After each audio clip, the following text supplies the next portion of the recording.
We take a few minutes before we start with the ceremony.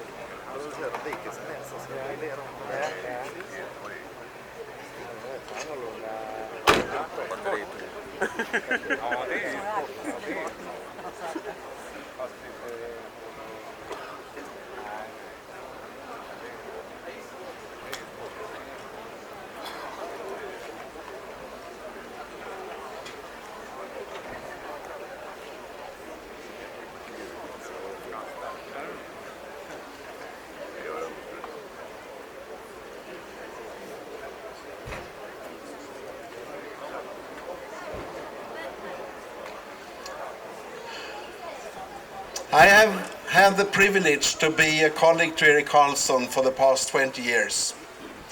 And regardless the ownership of the museum, Erik Carlsson on the roof was or is always the chairman of the Saab Car Museum.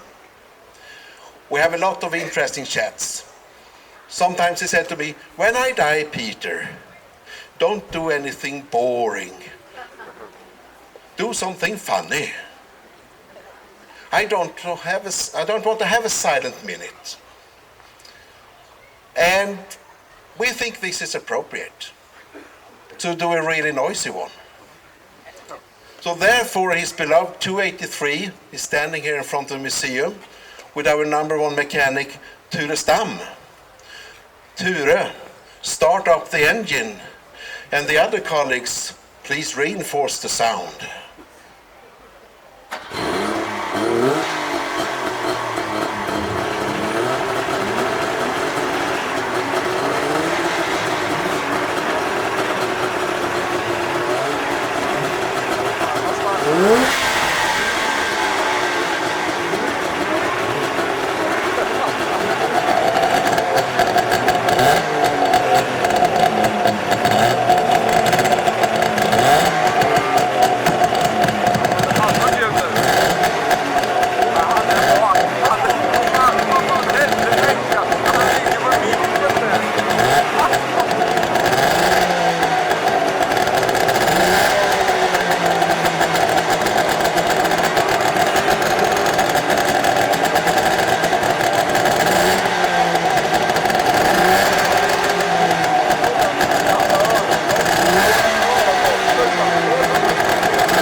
We're just waiting for the last one to cease.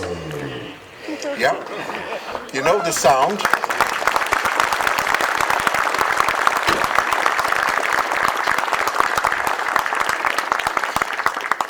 Erik Carlsson, he loved food, always a good meal.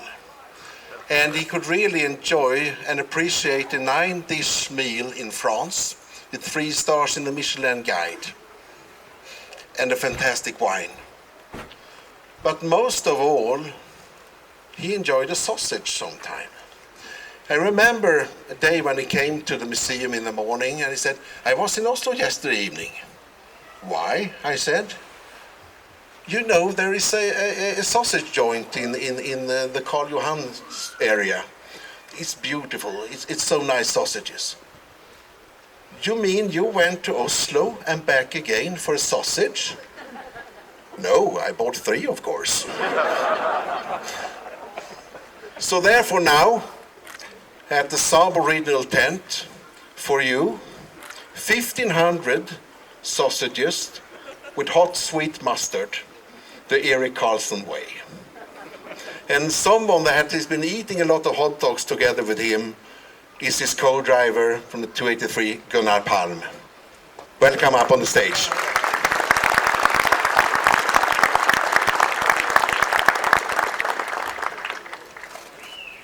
I think we have about 10 seized pistons here in the Saabs at the moment, Gunnar.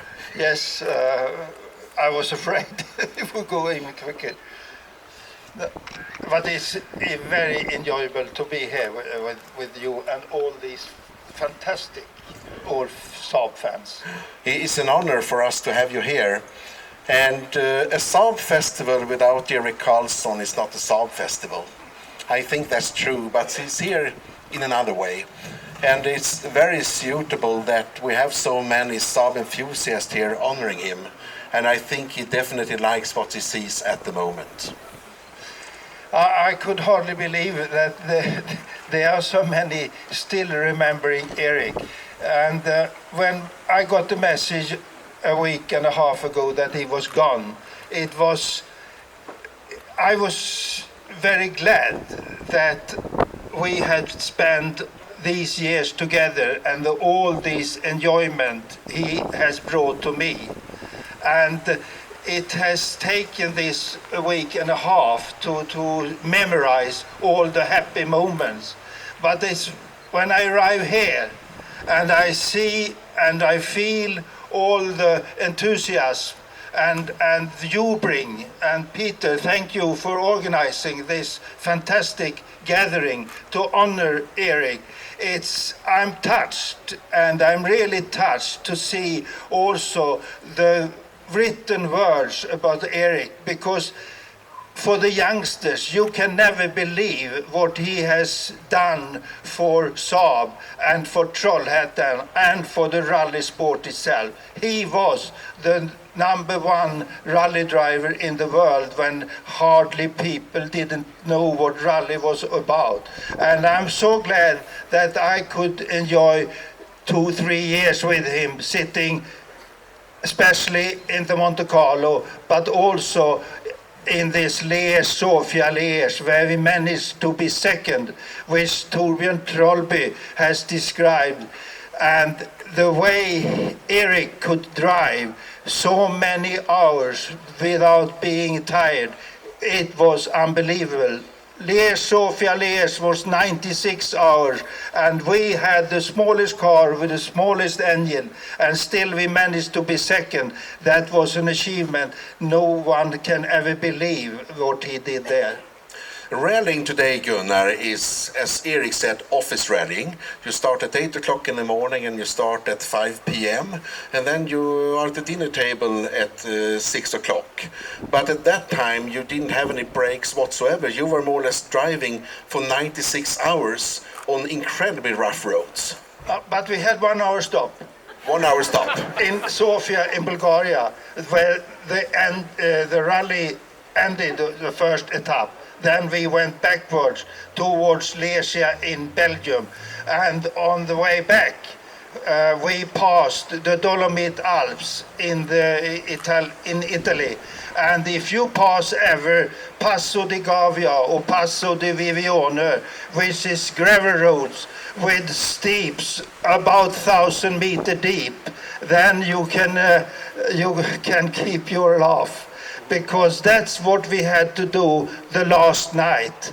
And incredible to be able to drive on these conditions when you had done so many hours already in the car. So please take a look when you go to Italy. Passo di Gavia, Passo di Vivione, and you have seen the worst or the most dreadful route you can ever think of.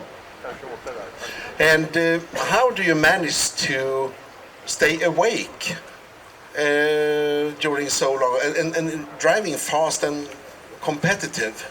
Coffee or? I think first of all, I fall asleep now about after 9 o'clock. I'm dead. But it was enough to sleep with 10-15 minutes, and you sort of recovered. But how Eric could stand, because he drove, as I remember it, all the way himself. Maybe I took a wheel for a while. And there we made a system where we changed at the driving seat while we were still driving. Eric leant forward, put his still accelerator on. I climbed from behind and slid down, and there we changed driver while the car was on the move. So we didn't lose many seconds while the car was a little bit slower. It's incredible, really. And something that I feel when I was working with him the last 20 years, even as he's older, he was always very competitive. And he always delivered 101% when it matters. And I think he was one of the first drivers to use what we call today mental physiological theories, about bringing pictures about him standing on the winner's podium and always going for the first position. And today, new stars in athletics, they learn this in school bench, so to say, but he used these principles from the beginning without knowing that he was a trendsetter in it. I don't think he had any pictures more than he wanted to win, and he was bloody stubborn all the time. I mean, there was, I think you are stubborn a lot in Trollhattan, but he was worse. He could go through walls if it was necessary to win.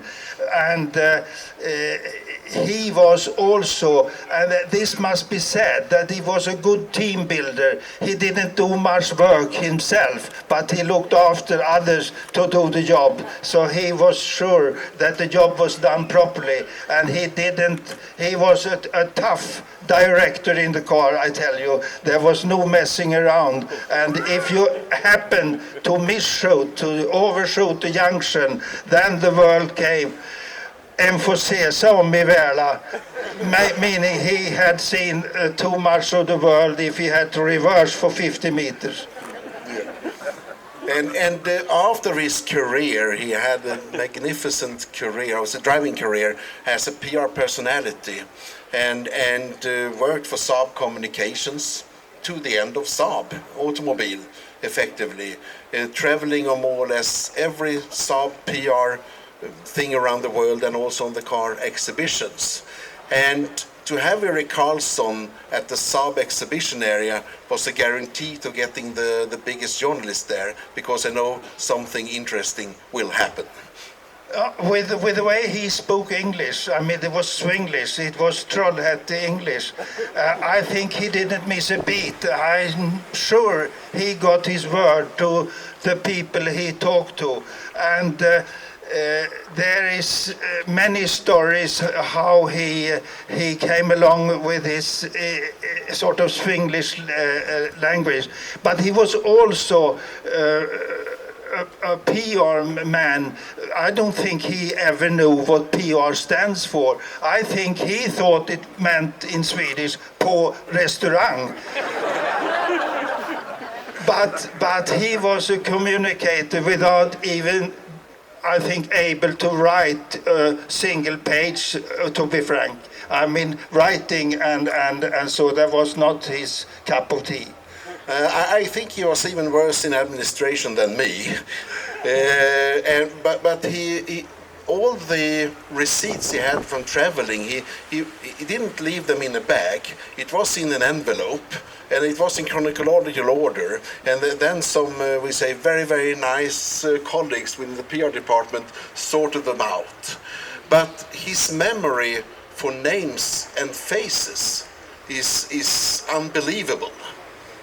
Yeah, true, and there is also a good sob story I remember right now, and that was he got complaint from the boss of Saab. I think his name was Svante Holm at the time, and he was complaining that there was too heavy bills on petrol, that he had used too much petrol when he was on a rally and doing the practice. So Eric went up with his envelope with all these receipts, all these kvitto, and threw it on the table and said, "You better drive if you don't think it uses petrol." And you have been on a lot of adventures. You came second once in the Safari Rally, and you have seen we have done something into the museum shop with an hot coffee, and I would like to hear the true story, because Erik did never lie, but he was a pretty good storyteller, so to say. So can we hear the true story about how you rolled the Saab 96 Sport in the Safari Rally 64? Facts, please. Yeah, now you should hear the complete story then, if we have time. Anyway, it was in 1964. We drove in what they call near Dar es Salaam in Tanzania, Tanganyika at that time, and we were climbing up a small slope where there was a river down there, and the rain had washed away all the good road, so he had to take off the road and go on the bank, and suddenly we were stuck in mud even there. So there was nothing more to do than out I jumped, and of course he didn't really like to go out when it was muddy, because I said, "You better go out because my shoes are too new." I got hold of a couple of local guys, and we rolled the car. I said, "Now you stay in the car," and we roll it over and over and out on the proper road again. And there we were in the middle of the night in Africa. We rolled the car over and over, and we crashed the windscreen on a stone or whatever it was. And then he started up, and off we went again. And we came to Nairobi, we were second, and nobody believed that we had done what we actually had done. They said, "You have been on the roof again, Mr. Carlsson. You have been driving too fast." Eric was a bit förbannad. So he said, "Now we should show them at the prize giving." So we took the car and rolled it over and over again on the grass outside the city hall in Nairobi. And that's why we have the coffee now from Kenya inside here, where you can buy with the car number 28. But we still made it second. That was the best result a foreigner had so far. And there is...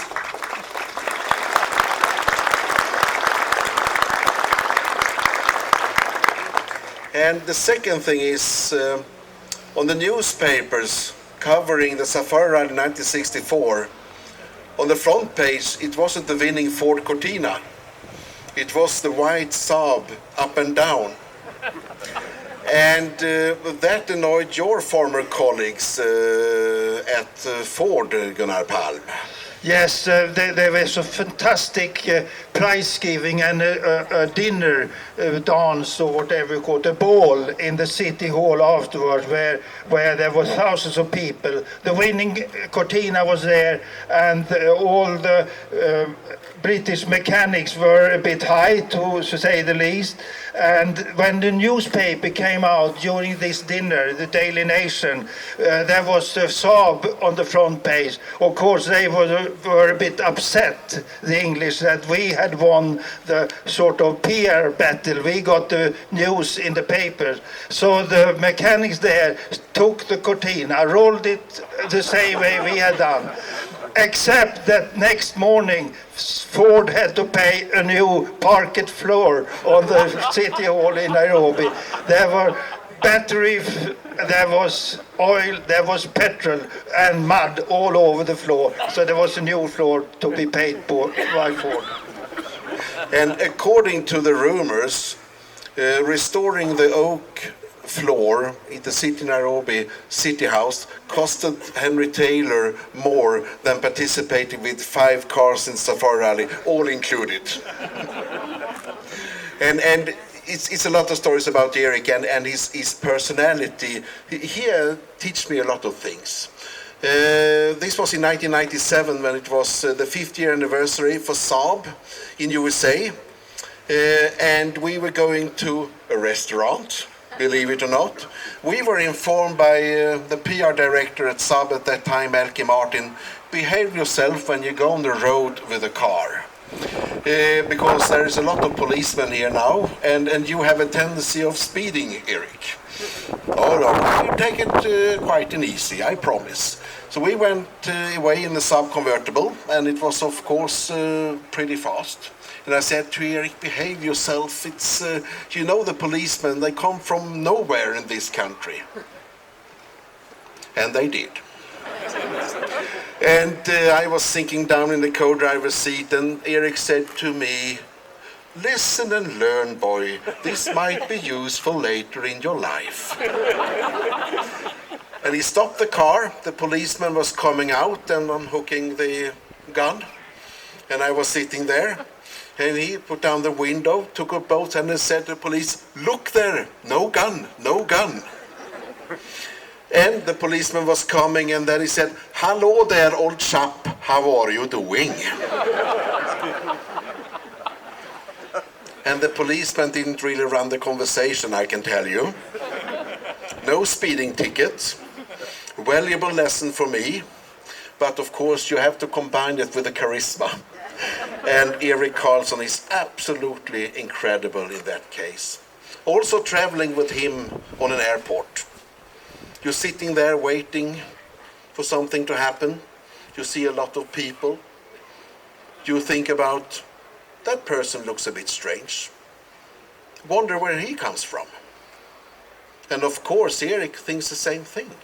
But he connects the mouths immediately and says, hello there, you look a bit strange. Where do you come from? If I'm in doing that, I will be smacked. And the person says, well, I come from Africa. It's that tribe, it's quite colorful. Where do you come from, by the way? From a place you never heard of, Trollhattan. And we have so many stories, and the good thing with Eric is we can continue to talk about them. Not really the way he can do it, because he was absolutely unique. And I said to a lot of people, if he is going to have a seminar or speech, go and listen to him. Oh, no, I'm not a car guy like you. That's not the thing with Eric, because when he talked, he didn't really talk so much about the red Saab standing here. He talked about people that happened to cross his way. And the very, very interesting situation that occurred. Because going in rallying, like you did in that time together with Erik, was of course meeting a lot of people. Do we have any more, I would say, unrevealed story about Erik and that you can reveal before we going into the sausages, Gunnar? No, I think they are not worth telling here, or they are too much worth telling. So I think I rather keep this for myself. Probably very wise. An applause. Gunnar Palm, thank you for coming for Trollhattan and honoring Erik.